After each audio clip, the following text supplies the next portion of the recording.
menjadi sosok imajinasi hayalan yang sebetulnya tidak pernah eksis dalam wujud seperti itu.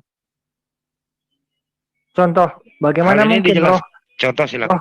Roh Kudus atau mereka bilangnya Ruha de Kutsha atau Pneuma Agio dalam bahasa Yunani. Lalu Ruha de Kutsha dalam bahasa Syriak. Kenapa disebut begitu?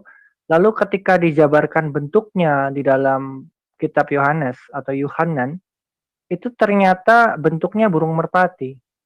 Nah, pertanyaannya, kenapa hantu suci atau roh suci, arwah suci yang mereka sebut suci-suci itu kenapa bentuknya burung gitu loh? Kenapa enggak?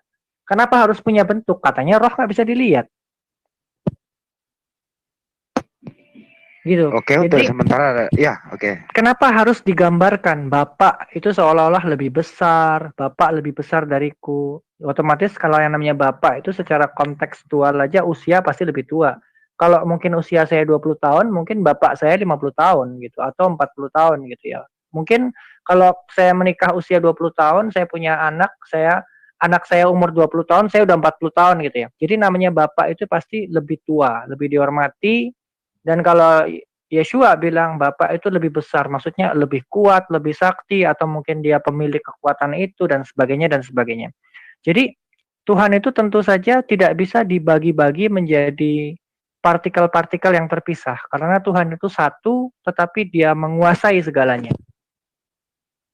Oh, jadi Tuhan nggak boleh dipartisi kayak hard disk ya? Nggak boleh, nggak boleh. Kalau dipartisi itu Oke. nanti ada Tuhan A, ada Tuhan B. Nanti bisa aja Tuhan A punya pendapatnya A, Tuhan B punya pendapatnya B. Jadi nanti ribut mereka. Oke, sama Jadi, D ya. oke. tadi kan sebelum kita buka ada nyenggol-nyenggol mengenai Injil Thomas yang ada di India. Itu bagaimana ceritanya Mas Ishak itu? Bisa kita diberi penjelasan yang gamblang begitu? Oke, jadi ada salah satu Kristen yang namanya Kristen Ortodoks Syria, memakai kitab-kitab berbahasa Syria, dan mereka juga memakai Peshitta atau istilahnya perjanjian baru Kristen berbahasa Syria, sama seperti yang dimiliki oleh orang Kristen Protestan di Indonesia.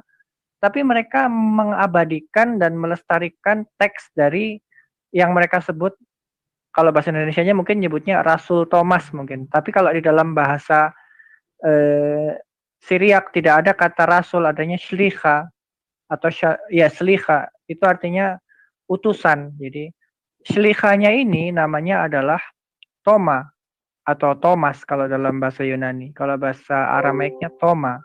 Nah, Toma ini membuat yang namanya Injil Toma atau istilahnya Evangelion, tapi yang nulis dia sendiri gitu Toma. Nah, aku juga nggak tahu kenapa persisnya Injil itu ditolak dalam dunia Kristen Protestan, tapi itu masih diabadikan di sana di Malangkara. Nah, diklaim bahwa Injil Toma ini adalah perkataan Yesus semua, jadi tinta merah semua nih, nggak ada tinta hitam. Nah, kalau kalian ingin tahu isinya apa ya, coba aja kalian googling. Kayak apa sih isinya Injil Toma itu? Mungkin kalian nggak akan menemukan dalam bahasa Syriak dan kalian juga nggak ngerti kalau suruh baca itu, tapi mungkin versi Inggrisnya ada. Gitu. Terus mengenai Trinitas itu, ini kalau saya ngetik di, misalnya saya buka Google Chrome, ya. Terus saya ngetik dalam bahasa Syriak Tlitayuta, itu artinya Trinitas. Ini akan keluar seperti ini. Nah, kalau kita melihat gambar kayak gini nih, nah ini ternyata konsep Trinitas itu adalah konsep yang dibuat-buat oleh orang Kristen sejak dari zaman dulu kala, abad ketiga, empat, dan kelima. 3 titik di atas ini melambangkan Trinitas, yaitu Bapa, Putra, dan Roh Kudus. Sementara 1 titik yang di bawah itu adalah itu Milta atau Logos yang mereka sebut. Trinitas itu adalah 3 pribadi menjadi satu, hakikat katanya. Terus turun ke bumi dalam bentuk satu orang yang bernama Yeshu atau Yeshua, menjadi manusia yang berjalan-jalan di bumi. Itu konsepnya mereka. Jadi Trinitas itu lahir dari konsep seperti ini. Dan apakah konsep ini ada di dalam Torah? Jawabannya tidak ada. Tidak ada satupun, karena di dalam Torah kita mengenal namanya Tuhan itu satu. Kita lihat di sini ya. Di dalam Torah Devarim 6 ayat 4.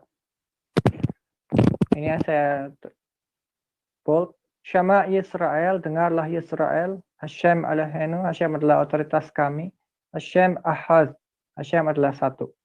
Jadi setiap kali ada kata Ahad, artinya satu. Benar-benar satu. Tidak dua, tidak tiga, tidak kesatuan, tidak. Artinya satu. Jadi apakah ada konsep Tuhan itu banyak atau tiga pribadi di dalam Torah? Jawabannya tidak ada. Dan bahkan ada larangannya untuk memiliki Tuhan lain. Dalam Syamot 20, pasuk ketiga. Lo yihya laka, tidak akan ada padamu Elohim ahirin, ilah-ilah lain atau sesembahan-sesembahan lain atau kekuatan-kekuatan lain al-panai, di depan atau di atas wajahku. Wajahku ini kalau diterjemahkan di dalam bahasa Indonesia yang benar artinya kehadiranku. Walaupun sebetulnya Hashem itu bechol makom, ada di mana-mana. Apanya yang ada di mana-mana? Kemuliaannya. Maaf, motong dulu Pak Ishak, jangan dibongkar dulu semua. Menarik ini kayaknya. Oke, silakan. Jadi gini kan, menurut Kristen mereka itu kan meneruskan ajaran Yahudi. Yang saya tanyakan, ada nggak di kitab Taurat itu Tuhan merencanakan pembunuhan anaknya yang tunggal di bumi gitu aja. Tidak ada. Kalau masalah rencana pembunuhan tidak ada. Kejam sekali kalau misalnya Tuhan merencanakan pembunuhan kepada manusia. Sementara Abraham saja pernah diuji, bawalah anakmu naik ke atas ke Gunung Moria. Tapi anaknya itu kan masih hidup dua-duanya. Ishak, Ismail, kalau misalnya dia benar membunuh anaknya, pasti nggak ada yang namanya bangsa Israel yang besar ataupun bangsa Arab yang besar itu pasti nggak akan ada kalau misalnya anaknya beneran disembelih. Oke. Ya, Jangan keluar topik dulu Pak. Jangan keluar topik. Iya. Pak, tetap Trinitas Pak.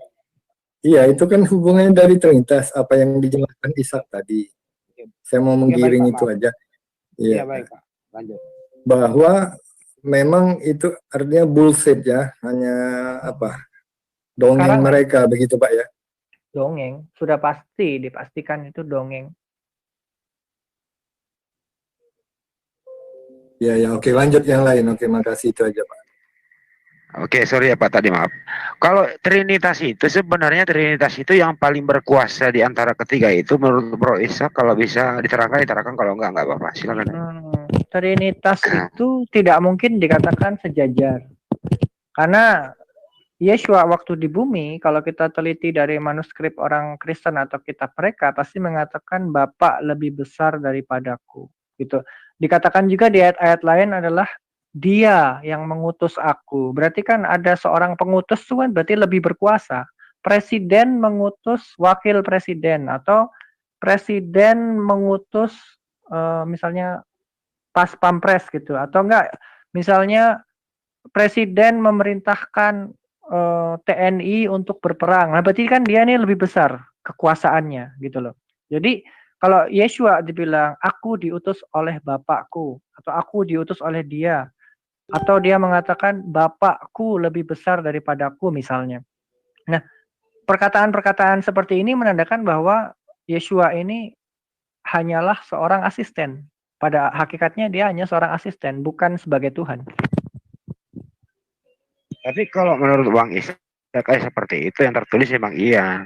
Yohanes 17:3 misalnya, Yohanes 5:30. Tapi mereka kalau ditanya Pak Ishak, itu punya penafsiran tersendiri.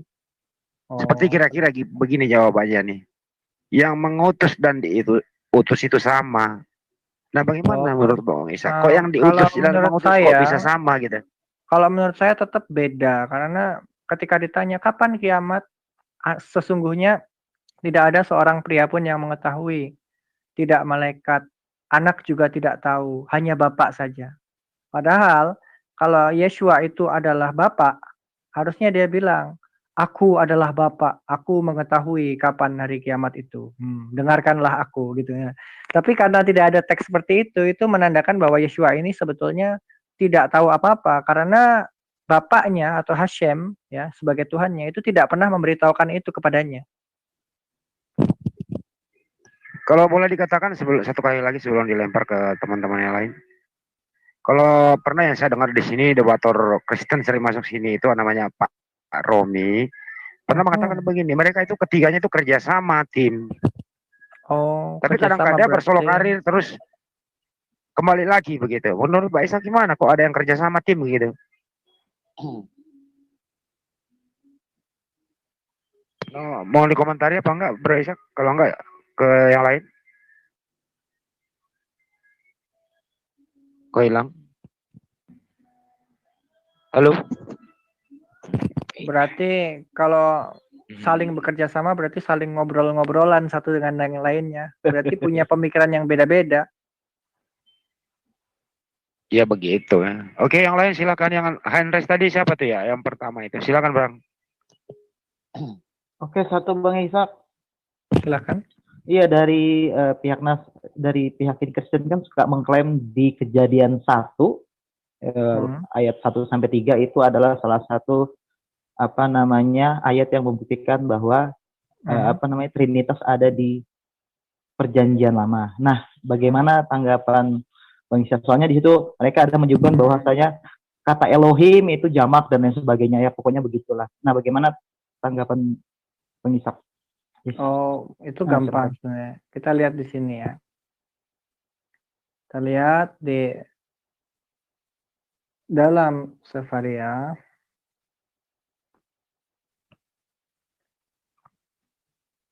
Oh, sorry. Sefaria. Di dalam Bereshit itu ada semua yang dicari.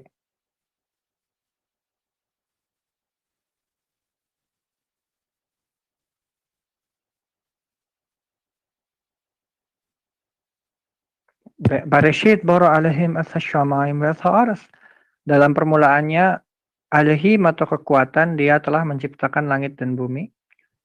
Wa aras haitsa tahu wa fahu, dan bumi dalam keadaan tak berbentuk dan kacau.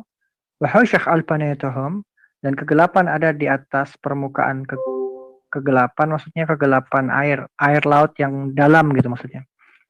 Wa ruwa alaihim, dan angin dari Tuhan atau angin yang diciptakan oleh Hashem, marakhafat al-panayhamayim, bergerak menyapu melintasi permukaan air. Wa yamir alaihim yihi'or wa yihi'or, dan Elohim dia mengucapkan akan ada terang dan terang itu ada. Jadi yang pertama ini bicara masalah penciptaan. Elohim di sini maksudnya Hashem atau Allah bisa menciptakan langit dan bumi ya, karena dia memiliki kekuatan untuk menciptakan. Bara yang saya tandai di sini artinya dia telah menciptakan. Lalu untuk kata ruwah Elohim di sini artinya angin yang berasal dari Elohim atau dari Hashem atau dari Allah. Allah itu menciptakan angin sebagai media penggerak di sini.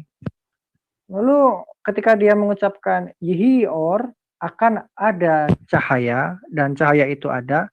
Yang dimaksud bukan benda penerang langit seperti bintang, bulan, dan konstelasi, bukan. Melainkan adalah terang ini yang dimaksud malaikat. Malaikat itu terbuat dari terang. Gitu. Terang ini terang malaikat. Or yang dimaksud di sini malakhim sebetulnya. Tapi orang Kristen nggak tahu itu, dan mungkin mereka menafsirnya secara berbeda. Gitu. Tapi kalau di sini jelas yang dimaksud or itu adalah makhluk ilahi, tapi yang dimaksud makhluk ilahi ini adalah kalau bahasa Ibraninya malakh itu agent, malakh Hashem berarti the agent of Hashem, berarti pesuruhnya Hashem, yaitu malaikat yang diutus ke sana kemari gitu kurang lebih.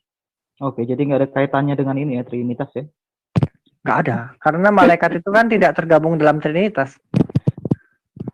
Plus Hashem itu menciptakan langit dan bumi sendirian, dan juga angin yang diciptakan oleh, kalau seandainya ini berbicara Trinitas berarti cahaya ya. Oke. Ini seandainya di sini ada tokoh-tokoh yang begajulan kemarin itu seperti Aderion dan kawan-kawannya, mungkin Aderion atau Edwin misalnya ada di sini, pasti mereka sudah jingkrak-jingkrak kepanasan dan mengatakan saya berdusta. Maybe. Oke. Kembali ke, jadi saya perjelas lagi, topiknya adalah apakah Trinitas ada di Taurat atau Perjanjian Lama. Yang Ranghais itu silakan. Pak Salahuddin ya, apa siapa? Silakan. Jadi ini istilah pertanyaan saya kayaknya keluar topik. Gimana? Tentang Bereshit 1 ayat 26 yang Tuhan akan menciptakan manusia menurut gambar dan rupanya. Dan itu sering diartikan oleh orang Kristen bahwa rupanya Tuhan itu ya rupanya manusia nanti. Dan itu digenapkan oleh Yesus itu katanya. Gimana penjelasan yang benar? Jadi gini, wa yumarlahim na'asa adam bisalmenu kitmuthenu, kalau diartikan secara literal begini, dan Elohim dia mengucapkan kami membuat Adam atau manusia sesuai dengan selem kami dan demut kami. Nah, selem ini apa? Selem ini desain laki-laki dan perempuan. Laki-laki memiliki bentuk tubuh yang seperti ini, wanita memiliki bentuk tubuh yang seperti itu. Beda kan? Beda. Apakah Tuhan laki-laki? Bukan. Apakah Tuhan perempuan? Bukan juga. Itu sama ibaratnya ketika begini. Ketika saya adalah tukang kayu, saya membuat meja. Meja itu bentuknya kotak bisa, bulat bisa, segitiga bisa. Apakah saya berbentuk kotak, bulat, dan segitiga? Tidak. Saya adalah pencipta daripada meja itu. Tapi saya tidak berbentuk kotak. Saya bentuknya seperti manusia, bukan berbentuk seperti kotak. Gitu. Nah, jadi Hashem itu tidak berbentuk seperti manusia. Ya, tapi dia menciptakan desain laki-laki dan perempuan. Lalu bagaimana dengan demut? Demut itu adalah karakter atau sifat yang ditanamkan pada manusia. Manusia ditanamkan di dalamnya sifat-sifat yang baik dan buruk, dan manusia itu punya kehendak bebas untuk memilih apakah dia ingin taat atau apakah dia ingin melanggar. Jadi demut itu karakter artinya. Kalau dia berusaha keras untuk menjadi taat, maka demutnya itu lebih condong ke positif. Tapi kalau dia melanggar, maka demutnya menjadi negatif. Semoga penjelasan ini bermanfaat. Amin. Ya, makasih. Oke. Ada lagi yang lain? Silakan.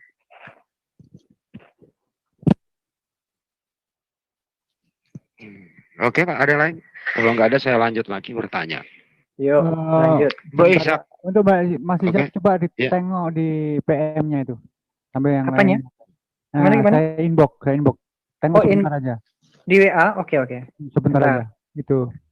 Ini saya juga sekaligus mau keluar kamar, mau nyari nasi goreng, lapar. Itu contohnya itu ini ya, ntar ya. WA, oke WA. Sebentar. Tuh. Ada itu. ide terlintas untuk mendapatkan hasil coba. Oke. Tuh, contohnya ada terkirim lagi kan? 500.000. Mahal amat. DVD apa tuh? Udah laku 1 tuh katanya. Oh, ya gitu. tentang itu cuma ide saya usul aku sama kamu. Iya. Mantap kan itu? Nanti ketika memang ada konsep tentang konten dari video itu, ada materinya, kapan syutingnya, maksudnya nggak harus syuting sih, kalau kebanyakan kalau penjelasan agama-agama kan pakai teks, lebih ke teks kan. Nah kalau masalah editing biar bagus itu ya harus belajar dulu saya. Tapi kalau misalnya kayak Pak Zulfikar bisa udah punya skill kayak gitu, bisa dikombinasikan. Bisa itu. Nah, ini bisa diobrolin nanti. Oke, nanti kita setelah selesai ya. Oke, sebentar. Saya balas pesan sebentar aja, soalnya ada yang nyariin saya. Bentar. Oke, silakan. Jadi sambil nunggu Bro Ishak, jadi teman-teman gitu sudah dijelaskan bahwa ternyata Trinitas itu memang tidak ada di Perjanjian Lama. Tapi kenapa saudara kita Kristen masih ngotot selalu mengkait-kaitkan satu ayat di Perjanjian Lama dengan ayat yang lain, dikombinasi, akhirnya bisa ketemu menurut mereka bahwa Trinitas itu ada. Tapi secara tertulis nggak ada, tersirat katanya ada. Diperkuat dengan Perjanjian Baru. Di Perjanjian Baru inilah muncul ide-ide seperti itu dengan ajaran bapak-bapak gereja. Iya, betul. Muncul pertama kali itu di Konsili Nicea 325. Dari 381 peserta, narasumber sudah kembali. Silakan, gimana sih Konsili Nicea itu? Ada hubungannya nggak sih dengan Perjanjian Lama? Tidak ada. Pertama gini ya, Konsili Nicea itu kan tahun 325 umumnya kalau kita dengar dari pendeta-pendeta itu. Saya juga nggak terlalu peduli sih itu tahun berapa, karena itu nggak penting juga buat saya mau itu tahun berapapun, pokoknya dia abad ketiga. Nah, ajaran itu seperti tadi dijelaskan Pak Lukas itu dirancang atau diformulasikan oleh siapa? Origen, betul? Diramu atau dirancang oleh Origen yang merasa dia memahami Torah, lalu dia membuat teori seperti itu. Tetapi apakah teori itu diterima oleh Kalal Yisrael? Kalal Yisrael itu maksudnya adalah keseluruhan orang Yisrael. Jawabannya tidak. Bahkan mayoritasnya tidak menerima, bahkan minoritasnya pun tidak menerima. Kalau ada yang menerima berarti dia bukan lagi bagian dari orang-orang Israel. Dia dianggap sebagai orang istilahnya bukan kan? Avodat Elilim, dia penyembah berhala. Avodat itu artinya ibadah. Elilim artinya berhala-berhala. Kalau sampai dia meyakini itu. Jadi di dalam ajaran Torah tidak ada Trinitas dan tidak perlu juga Tuhan itu dibagi-bagi menjadi 3 komponen gitu. Karena Tuhan itu satu. Menurut mereka sih ada tersirat katanya di Perjanjian Lama itu. Emang ada ya kira-kira? Di Perjanjian Lama tersirat tidak ada. Sama sekali nggak ada. Oke, baik. Ada Pak Dani, Andre, silakan Pak Dani. Oke, makasih. Saya mau nanya kepada Bang Ishak. Ya, silakan Pak. Bagaimana pendapat Bang Ishak tentang ada statement dari umat Kristiani yang mengatakan bahwasannya orang Yahudi itu mendapat tekanan ataupun penindasan selama 800 tahun sebelum kedatangan Nabi Isa. Ini pendapat Bang Ishak, bagaimana tanggapannya? Kalau masalah tahunnya, saya nggak terlalu mempedulikan opini mereka itu. Tapi yang jelas, setiap kali orang-orang Israel melanggar Torah yang kesalahan-kesalahan yang digolongkan sebagai kesalahan fatal, kalau kesalahan kecil mungkin masih bisa diampuni. Tapi kalau kesalahan fatal, dia tidak akan bisa diampuni. Dan tetap ada hukuman. Nah, hukuman itulah yang disebut dengan galut, atau diaspora, atau pengasingan. Diaspora itu bahasa Inggris, sedangkan dalam bahasa Indonesia pengasingan.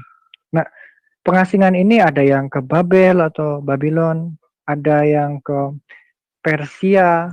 Waktu itu di kerajaan ada Raja Ahasveros namanya. Ada juga salah satu menterinya itu namanya Haman. Itu jahat juga, itu ingin memusnahkan orang-orang Israel. Untungnya waktu itu ada 2 pahlawan, yaitu Hadassah yang namanya berubah menjadi Esther di tanah Persia itu, dan Mordekhai. Mordekhai ini satu-satunya orang yang waktu itu hampir digantung oleh Raja Ahasveros, oleh Haman, karena tidak mau tunduk atau sujud menyembah kepada mereka, orang-orang Persia nih, penguasa-penguasa Persia. Tapi karena dia sangat yakin kepada Torah, maka dia tidak mau sujud kepada manusia. Itu ceritanya begitu. Jadi kalau kita bicara masalah pengasingan, itu kalau misalnya melanggar seperti yang sepengetahuan saya, yang saya diajarkan, ketika orang Israel itu membenci saudaranya tanpa alasan, namanya sinat khinam. Kalau diartikan secara literal itu adalah kebencian yang gratis. Kalau kita membenci terus kok di dalam hati ini benci, itu kita akan dihukum oleh Tuhan, gitulah. Karena di dalam Torah tulisannya adalah bukan perintahnya bukan dan bencilah kepada tetanggamu, nggak ada perintah begitu. Adanya perintah wa'ahafta lira'akho, dan kasihilah atau berbuat welas kasihlah kepada tetanggamu, gitu. Nah, sementara kalau mereka berbuat kebalikannya, itu akan dihukum oleh Hashem, karena untuk mengasihi tetangga itu adalah salah satu perintah dari Torah juga. Begitu. Jadi begini Bang Ishak, pertanyaan saya adalah siapa yang menindas sekali lagi, siapakah golongan yang menindas ataupun penguasa yang menindas dari kaum Bani Israel? Siapa itu Yang golongannya? menindas. Sebentar. Iya.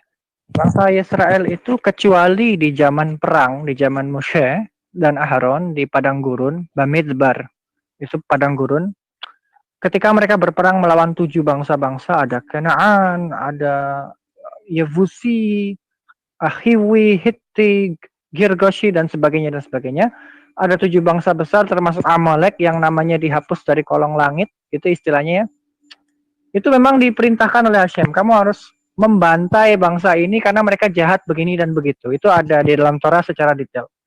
Tapi kalau di zaman ini tidak ada perintah misalnya begini, hancurkanlah patung-patung orang Hindu, atau hancurkanlah patung-patung orang Buddha, atau hancurkanlah patung-patung Yesus misalnya. Untuk perintah secara spesifik di dalam Torah tidak ada. Jadi kita berbuat, kalaupun ada yang berbuat itu bukan atas perintah Hashem, tetapi atas inisiatif manusianya sendiri. Begitu. Nah, kalau selain bukan itu maksud saya. Mohon maaf, itu bukan itu yang saya maksudkan. Ya, gimana? Di dalam Bani Israel itu yang ditindas, bukan dia penindas, bukan. Tetapi Bani Israel yang ditindas. Nah, ya, dia ditindas oleh banyak. Ada bangsa Persia menindas, bangsa Yunani menindas, bangsa Roma juga menindas. Selama 800 tahun katanya. Benarkah itu? Oh, itu kalau ya, jadi sebelum dijajah Romawi kan dia pernah dijajah Yunani duluan.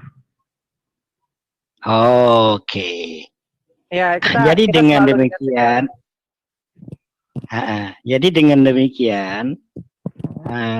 ada doa dari orang-orang yang tertindas ini untuk mendapatkan harapan-harapan yang ada kaum yang membebaskan, ataupun ada istilahnya dia berdoa kepada Tuhannya supaya mendapatkan pertolongan kepada Bani Israel itu untuk membebaskan penderitaannya.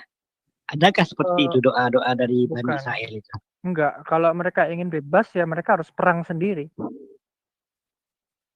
Jadi kayak ini, kita nggak mungkin, kita tidak diperbolehkan hanya ya Tuhan lindungilah kami, tolonglah kami, tapi nggak mau perang, nggak bisa. Karena gini, waktu di contoh yang paling singkat, yang paling sederhana, ketika Bani Israel ada di padang gurun ketemu dengan bangsa Kanaan, itu mereka dihadang, mau diajak perang. Nah, mereka sudah punya nih peralatan perang. Tapi kalau mereka diam saja menunggu keajaiban Tuhan, pastilah mereka mati dibantai atau digorok. Jadi mereka harus berperang. Nah, sampai-sampai dikatakan Moshe itu mengangkat tongkatnya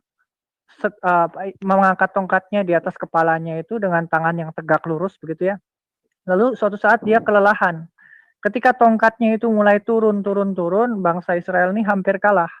Lalu Aharon dan Miriam melihat kejadian itu dan mereka langsung menopang tangan Moshe sehingga tegak lagi ke atas tongkatnya. Dan pada waktu itu ketika hal itu terjadi, bangsa Israel menang perang. Ini kalau dipikir secara logika nggak bisa karena ini kekuatan dari Tuhan sendiri. Kenapa hal itu harus terjadi begitu? Nah, jadi mereka harus berperang kalau mau menang. Nggak bisa cuma santai-santai. Biar Tuhan aja lah yang nolong saya mah santai-santai aja. Nggak bisa begitu, Pak. Nah, itulah saya.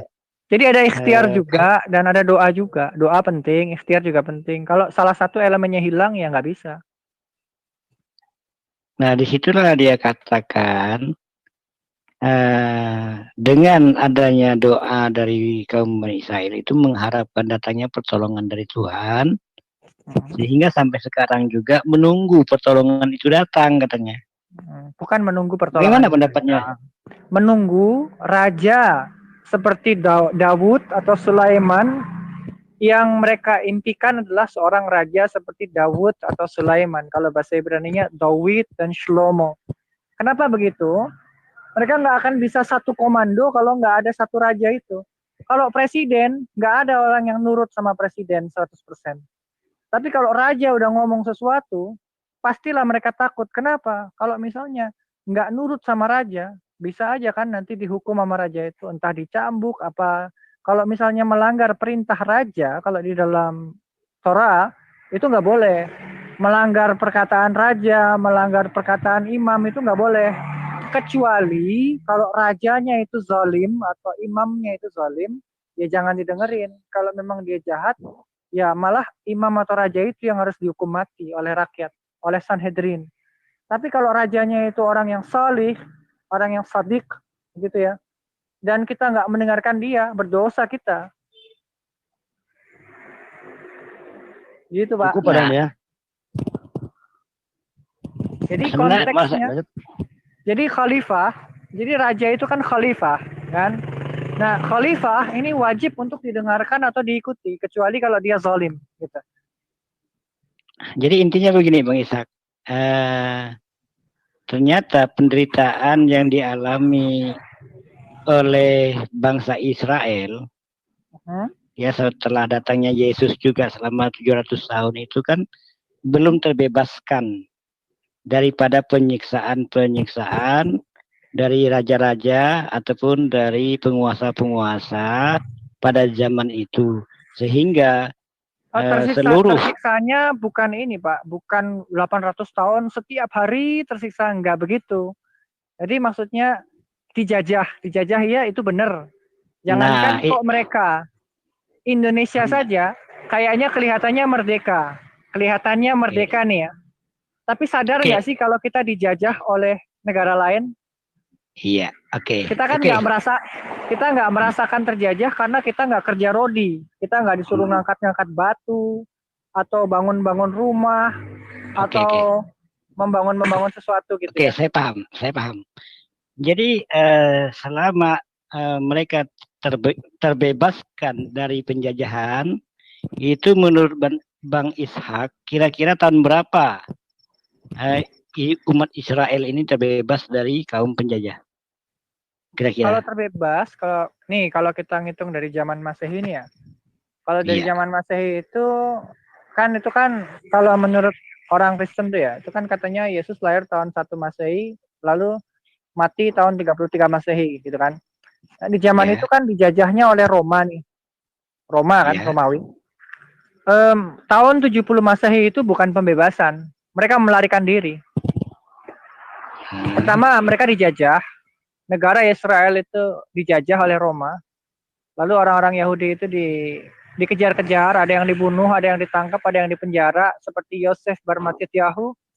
Itu dia ditangkap, dia dipenjara oleh Kaisar Flavius Titus, dan dia dipaksa untuk menulis buku-buku yang sesuai dengan selera daripada kaisar itu. Makanya orang Yahudi bilang segala macam tulisan dari Yosef bar Mattityahu atau Flavius Josephus itu nggak bisa diterima karena dia dianggap sebagai pengkhianat.